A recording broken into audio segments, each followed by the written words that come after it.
I'm going to hold this steady and level. Yeah, of course it did. What's up, everybody? Welcome back to the channel. I'm Jen, and if you guys saw last week's video, then you know that Matt and I have been going just like a teeny tiny little bit stir crazy over here in isolation. But the show must go on, and that's why I'm back this week bringing you guys a brand new, super fun DIY project. I asked over on Facebook if I was going to make some concrete garden planters or pots, what kind of stuff would you guys want to see? And the response was like overwhelmingly amazing, and I thank you guys so much for all of your feedback because it's really helped me to put this week's video together. So yay, thank you so much.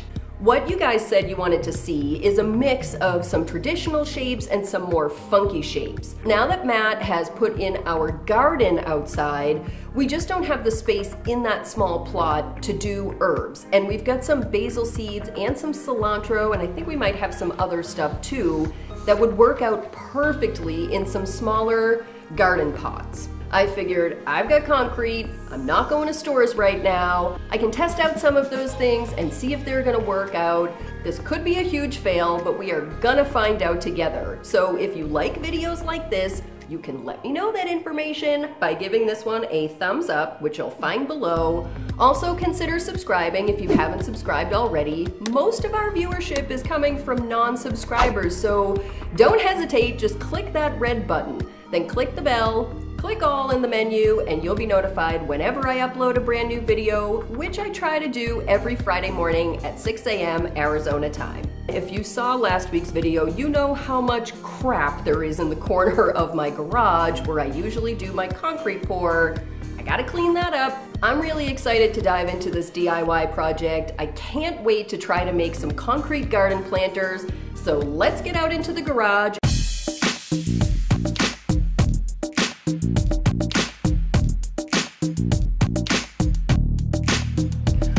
Also, what kind of is that it's May in Phoenix and we're having record-setting temperatures, so it's about 7:45 in the morning right now, and I've got maybe 2 hours before the heat forces me out of the garage, so I'm gonna keep going like this. The key to a successful concrete pour is always in the prep. Actually, that goes double for pretty much any DIY project you'll ever do. It's the boring part, but it's also the most important. If you want a better outcome, make sure you prep appropriately. Concrete in particular really requires it because you don't have a whole lot of time before the material will start to set up. Working quickly without having all your ducks in a row will basically end in a DIY fail. And I want you guys to have the opportunity to learn from my mistakes because I have been there more times than I would care to admit. The main things I need for this project are a plastic bowl that's big enough to act as the actual planter, this Sharpie marker so I can trace around it to get the shape I want, this old crusty terry cloth towel that will act as the planter once it's coated. I've got a mixing cup that is a soft silicone, which I love this thing because you can squeeze it and get a really nice point for pouring. I need some paper straws, petroleum jelly and a brush, another container that I'll use to actually pour in, some hot glue and my hot glue gun, and scissors, which I'll use to cut a whole bunch of these materials. And of course, I need this Quikrete FastSet high-performance cement.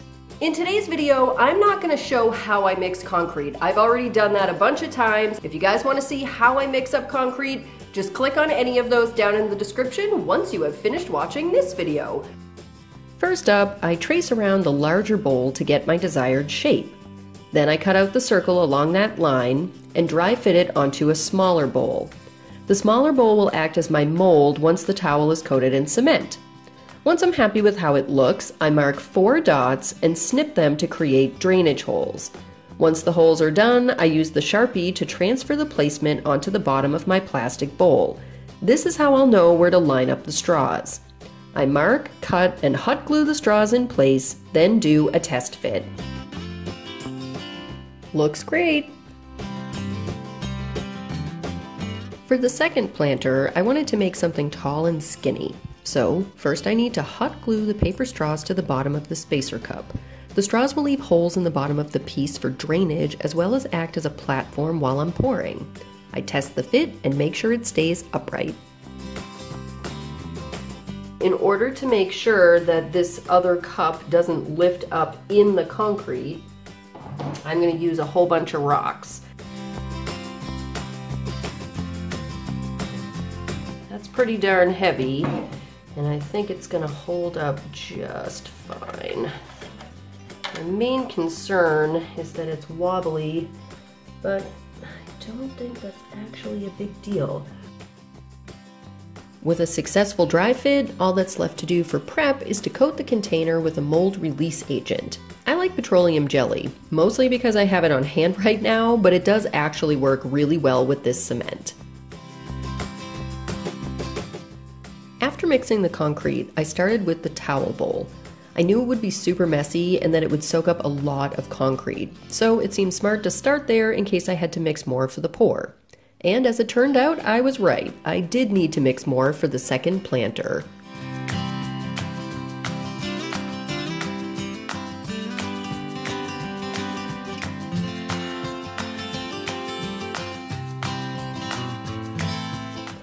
I'm gonna hold this steady and level.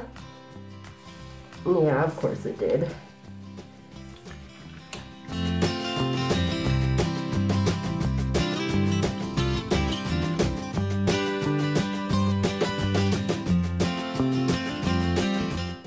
Okay, people, now we wait 24 hours.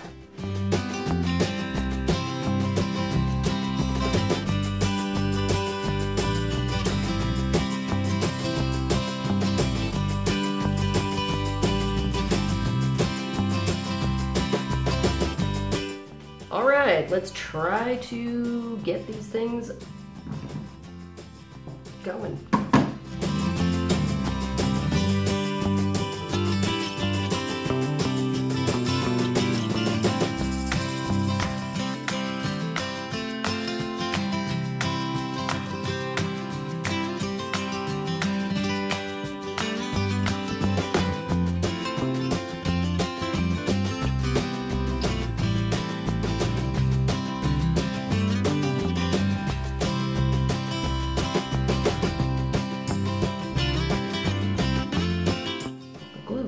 So that's all I actually care about right now.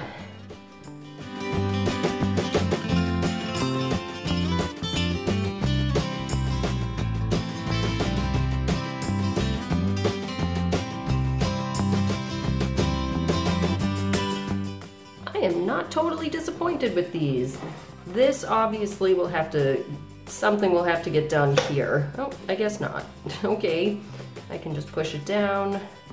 This is really thin, this bowl, and it's actually kind of malleable, but it is hard, so I don't know, this is an interesting one. Let's get this cleaned up and then I will give you guys the final beauty shots.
hopes for either of these planters, to be quite honest with you, but I'm pretty excited with the way that both of these turned out.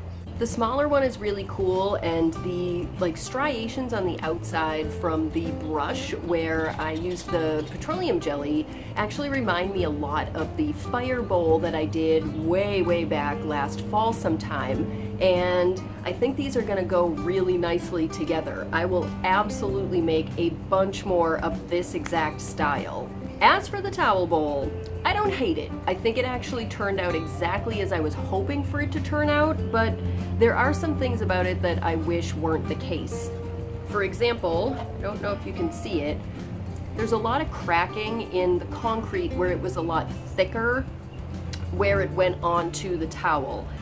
That's no biggie. That's something I can adjust for in the future with my mix, and ratios. But I feel like it's probably going to end up cracking over time if I put a lot of water and soil in this thing. But the drainage holes came out great. The shape is exactly what I was hoping it would be. And this thing, it's super light. At lunchtime today, I'm gonna have Matt come out here and put some soil in and plant some of our herb seeds. This one may be just something to get it started, and then this one could be one that it grows in for good. The jury's still out on that. We're gonna see what happens there. Again, like I said, with the bowl, I don't have super confidence. This one, on the other hand, is like really sturdy. There's nothing getting through that. The straws didn't come out of the bottom, but I'm not sad about that because they're paper and I don't think that's going to be a big deal. They'll just biologically break down and probably fall out within the first couple of times that we actually put water in this thing. Overall, I'm pretty impressed with how these turned out, and I'm excited that this was a project that I could do just for free here at home. If this one works out, I've got 2 or 3 more crusty old towels and tons more concrete that I could make a whole bunch more of these, and we could have like a little matching set right here by our garden. If you guys enjoyed today's video, don't forget to give it a thumbs up and let us know down below. You can also subscribe if you haven't done that already, and please leave us a comment which one of these 2 planters was your favorite. Thank you guys so much for watching. Thanks for weighing in on the different types of planters that you wanted me to make, and we will catch you guys in the next one. That would work out perfectly in some little garden plot. Oh my god. I so can't wait. We're gonna find out together. We're gonna find out together. Feels like an 80s theme. Sitcom.